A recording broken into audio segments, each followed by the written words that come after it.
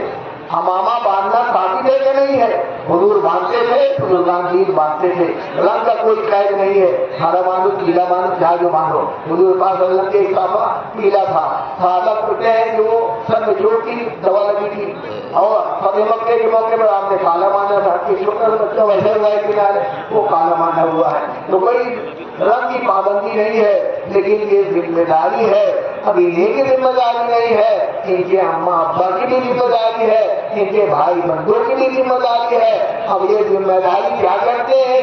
بتاؤ بڑا ہو گیا بس پاسپورٹ بناؤ اور ویزا بناؤ، ہوا میں اڑ جاؤ، جب تک پیسہ نہیں اور جب تک مال نہیں سب بیکار۔ ارے بھائی دنیا کے کسی کونے میں رہو گے مقدر کی روزی ملے گی۔ اگر یقین یہ ہے کہ یہاں نہیں وہاں ملے گی، ایمان ہی گڑبڑ ہے۔ جہاں رہو گے روزی وہاں پہنچے گی، تم آگے چلو، تم چلو گے روزی آگے چلے گی، روزی آگے چلے نہیں چلے گی۔ ہوائی جہاز سے اڑ کے گیا، جہاں پہنچا وہاں تیار رکھا رہا اور کھا لیا، تو تم ہوائی جہاز سے وہاں پہنچے اور تمہارا کھانا پہلے سے موجود تھا۔ بمبئی جا رہے ہو، جا کے لے کر پوری پہنچے، ہرا بڑا کھڑا پتہ نہیں کیا رہتا ہے، وہاں پہلے بھی پہنچ رہتا ہے۔